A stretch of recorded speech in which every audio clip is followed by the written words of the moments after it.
summer. We know the problems there are with the FAA, and this administration has not solved it. We are crafting legislation to help solve many of these problems. The FAA reauthorization, we'll go through that. That's on the floor now. We're taking up a number of amendments for the appropriation process. I know this is unusual if you side because not a lot gets done over there, but really after the debt ceiling, putting a provision in if you don't get the 12 bills done, a 1% cut. I'm actually proud of the Senate to actually have, through the committees, getting some of their work done. That's a new day, but I do want to remind the Senate, I will not put an omnibus on the floor of the House. We should do our work, we should do our job, and I'm thankful that you're here in Statuary Hall, continuing to see that this is the people's house. We keep it open to the public. Members are now back to have to actually work in Congress. They can't stay home. Bills have to go through committee. It is a new day. It is a new era inside this Congress, and we'll continue to work for the American public and our commitment to America. So yes, with that. Mr. Speaker, two controversies from over the weekend. One, Pramila Jayapal calling Israel a racist state, but she walked it back. Do you think that there should be any action the House should take against her? And secondly, RFK Jr., he said that COVID-19 was spared somehow, was ethnically targeted to somehow spare Jewish people. Should he still testify before the House Judiciary's weaponization subcommittee? Okay, you got two questions here. Let's take the first one, Jayapal's comments. This isn't the first person in the Democratic conference that has continued to make anti-Semitic comments. We've watched what they have continually to do.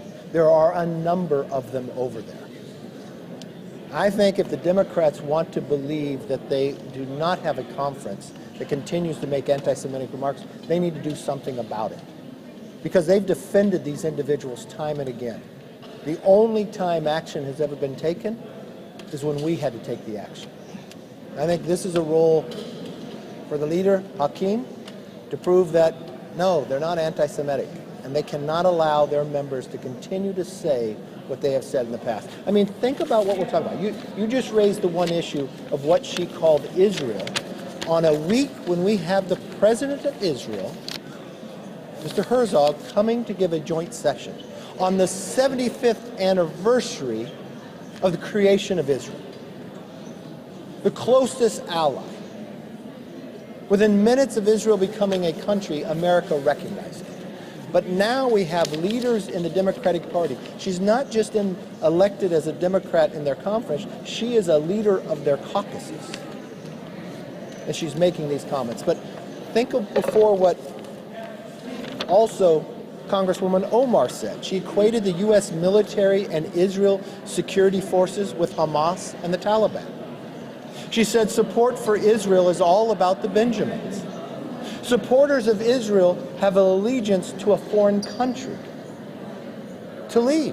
What did she say inside their conference? That she had a calming feeling when discussing the Holocaust. Who in their right mind could even say that? Betty McCollum introduced a resolution to condemn Israel and support Palestinian terrorist organizations. These are just multiple Democrats on multiple times consistently saying anti-Semitic remarks, and it has got to stop. These are all individuals in the Democratic conference. Do they think Israel is an evil state? Well, if they believe differently, they should take action against their own for the comments coming from their leadership within their own Democratic Party, and that's wrong. Your question about RFK, I disagree with everything he said. The hearing that we have this week is about censorship. I don't think censoring somebody is actually the answer here. I think if you're going to look at censorship in America, your first action to censure them probably plays into some of the problems we have. Speaking of censures, yes. The Democrats plan to introduce a resolution to censure Congressman George Santos. You had said that the ethics investigation should end promptly. Will it end before the August recess? And how do you think Republicans should vote if that censure resolution comes? Well, first of all, think about what the Democrats are doing. They have brought this up numerous times. This is their entire agenda. I think the American public wants them to focus on a little more. But the one thing I will tell you here is we have this sent to ethics. Ethics needs to do their job. As all of you know, because you've covered this body, ethics is an equal number of Republicans and Democrats. We don't get involved within the ethics committee. These are individuals who will do their job and get their work done and follow through on whatever they need to Some of find. your members have spent 60 days. Speaking of ethics for the Supreme Court, McConnell has basically said that Congress doesn't have jurisdiction over the Supreme Court to be able to do this, but yet Senate Democrats want to continue to bring ethics reform to the Supreme Court. Look, I think the Supreme Court, with 3 separate branches of government, has the ability to oversee themselves in this process, just as the House is doing their work here. But the one thing I will say as well, when we look at the commitment to America when the Republicans took the majority, we said we'd open the House up. We'd hold ourselves accountable in the process. We'd make our streets safer. We'd put parents in charge of education. Parents' Bill of Rights we'd pass. We'd make ourselves energy independent. H.R. 1 we've been able to pass. We've watched the Congress be able to cut more than $2 trillion in our debt ceiling. We bring back work requirements, help people get their jobs. We've been doing a number of things, exactly what we say in the commitment to America. I don't know what the commitment the Democrats have is just to bring censure resolutions, anti-Semitic comments. I think America expects more. Let's make our streets safer, our economy stronger, hold more accountability to this government, and that's exactly what we're focused on. Yes, sir. Thank you, Speaker McCarthy. Did you try to invite Prime Minister Netanyahu to Congress before inviting President Herzog to speak, given the criticism from the right that President Biden's visit with Herzog is him snubbing Netanyahu? And were Netanyahu to come to Congress, would he address a joint session of Congress? Okay, let's just get history right. We invited Herzog in the last Congress to come based upon the 75th anniversary. So the President of Israel is coming. It has nothing to do with Bibi Netanyahu. But I have said when I was in Israel speaking at the Knesset, if President Biden snubs Prime Minister Netanyahu, I will gladly invite Netanyahu to America. What are your concerns about AI and specifically if Congress would legislate on AI in this emerging field? What are your concerns? A couple different concerns. I do not want to see government create an agency to approve whether someone can build upon AI. I've watched what the European Union has done that has actually, in their guidelines, has taken capital away and people walking away from Europe in investing in AI. I want to see an ability to foster AI here in America, but also at the same time protect us from any fears that we may have. If you have followed and covered some of the things we have done here already, I think it's appropriate that we educate all members on the artificial intelligence. So I have brought in MIT. MIT has a course that teaches AI and quantum to the generals in our military. So 2 years ago, I took a number of members over to MIT, working with them to develop courses for members of Congress. We have brought them into joint sessions down in the auditorium. I brought Sam Altman. We will continue to do that. I have convened a number of members on both sides of the aisle following those meetings based upon those who have interest in AI and others, and we want to work collaboratively together on being able to craft legislation that fosters the growth of AI while protecting it from any fears that some might have it. Not at all. Because I think we'll be able to cure cancer and many other things based upon AI. I think we'll have greater efficiencies when it comes to AI. I think we can actually be able to foster a lot of positives through artificial intelligence. Why wouldn't we want to advance America? Why wouldn't we want to advance society? Why wouldn't we want to make somebody safer?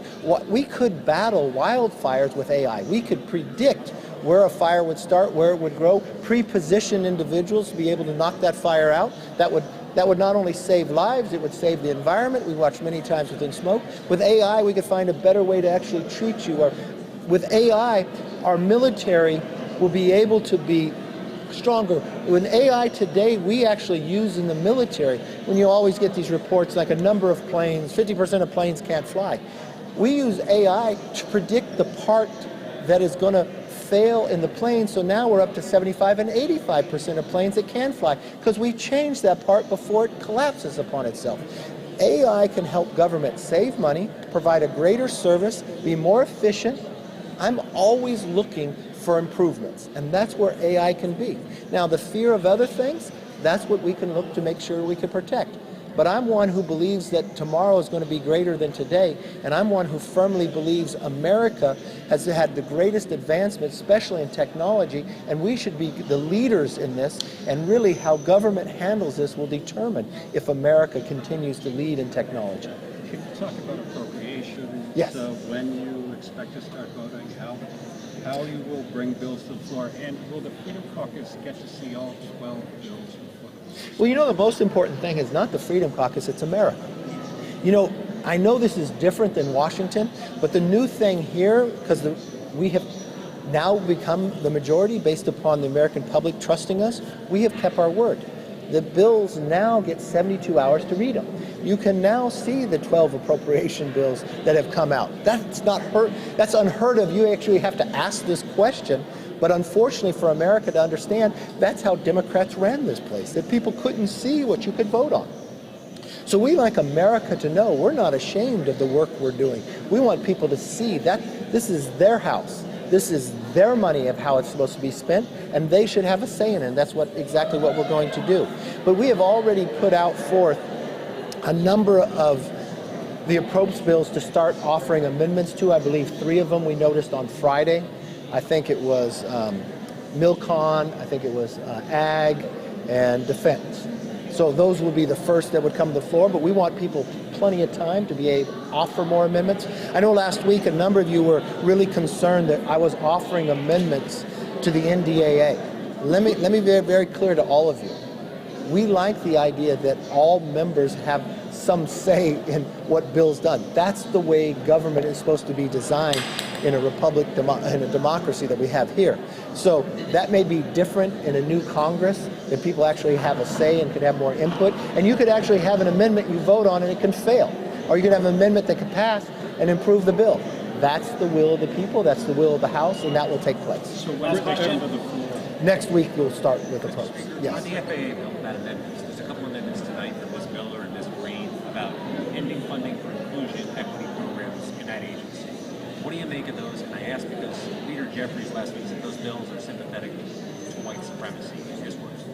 I'm not quite sure what you're talking about. Amendments are offered on the floor so people could have their input, people could debate them, and people could actually find the truth behind it instead of just putting some taglines. So we'll look forward to see how On it's student loans, President Biden's student loan program, some say it's going to cost $558 billion more than what was expected. You know, the Supreme Court has made a decision on that. I'm not quite sure what the president's thinking about doing. He's trying to make about 70-some% of America to pay for about 10% of America. I don't think that's right. You take out a loan, you say you're going to pay it back. In America, you pay your loan back. It's improving your life skills. So if you want to take that investment, you pay your loan back. Yes, sir.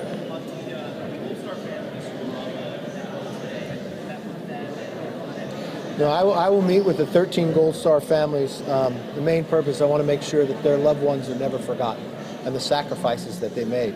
This is a personal meeting, and I'm not going to share what goes on it, but I want these families to know that their loved ones will never be forgotten, that their sacrifices that they made, that this country is very grateful. And I have met with some of them before, and I will continue to meet with them to express our gratitude for the service that their children, their loved ones, their brothers, their sisters, of what they have done. On FAA again, there's a debate about pilot age requirements, about DCA slots. Do you have any thoughts on that particular? It's going across parties. What are your views on that? No, I think these are good discussions, healthy discussions. The one thing that we found are people are living longer. It's unique that's a good thing. People live longer, and people want to continue to work more. And the one thing we've learned about pilots, even if you read Malcolm Baldwin's books, 10,000 hours, you approve it something. We have requirements for how long somebody has to train, how many hours before they go.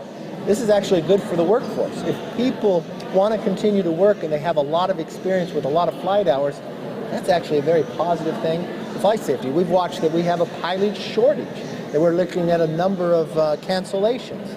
So if we could have more people working with more experience for a longer term and they get to make that decision, that's called freedom in America and safer travel and solving some problems. So I think that's a pretty positive thing. One other thing, a committee's just notified a UAP hearing. Do you believe in extraterrestrial life?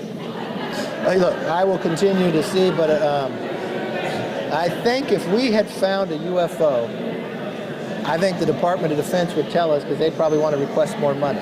So I'd love to see whatever facts and information we have, and it's good. I'm very supportive of letting the American public see whatever we have, where we go. Do you think that you can pass all 12 appropriations bills by funding deadlines September 30th? And if not, will you have any conditions on a continuing resolution? Thank you for reminding me the day of the week. It's Monday. And on Monday, you reporters ask me, can I pass a bill by a certain date? So you just asked me a question about 12 appropriation bills. This is the entire funding outside of mandatory spending. But not one part of your question dealt with any policy within those 12 bills. Your concern is, will we pass it by a certain day, and could we pass all of them, and whether there'd be a seal. Okay? So what's interesting to me is you always ask me about a lot of bills, but no one really quite asked me about policy very much, but you did. Thank you. We will get our bills passed, like I said we will. This is a new Congress with new leadership. So in the old Congress, I understand why you want to ask that question, because you ask it to me every single Monday. And by the time we get to the final part of the week, tomorrow you're going to ask me, would I still bring it up this week because you think it's going to collapse, and will I still be speaker? Then by Wednesday, you're going to ask me, are you sure it's going to be brought up? Then on Thursday, when it passes, you're going to say, well, that was no big deal. And then we're going to come right back down to Monday. And I'm going to come back with the same question. I'm never going to give up on the American public. This is a new House. We run this differently. People are invited to come. Bills go to the floor, and there'll be amendments because the people want to have their voices heard. And at the end of the day, we're not going to do an omni. We're going to make members show up for work. Bills are going to be debated in committees. And you know what? You're going to get 72 hours to read them. So thank you for asking Monday's question. You win the prize today. Yes. Can I ask you the latest update on the Trump taxes negotiations? I know a number of moderates want to talk about including SALT. You have members of the Freedom Caucus who are against it because they're afraid it's going to really drive up the deficit. How are you trying to bridge those divides? Well, you guys are very good to try to categorize individuals based upon some conference or not. But let me tell you one thing. We have a Republican conference. And every day we work with the entire Republican conference to solve our different concerns. But the one unique thing is everybody gets to voice their concerns. So as we move through different bills, everybody has an ability to talk about it. We're always looking at ways that we're allowing people to keep more of what they earn. We want fairness. We want equity to be able to go through this. So as bills come through Ways and Means, where they marked up a number of them, this isn't a full tax reform bill. So continue to keep posted on that. Look, I look forward to talking to you all week. I look forward to your Tuesday questions, your Wednesday questions. And then I look forward on Thursday when you write about how we passed the FAA bill, but on Monday you thought we couldn't do it. Thank you all. Thank you, Mr. Speaker.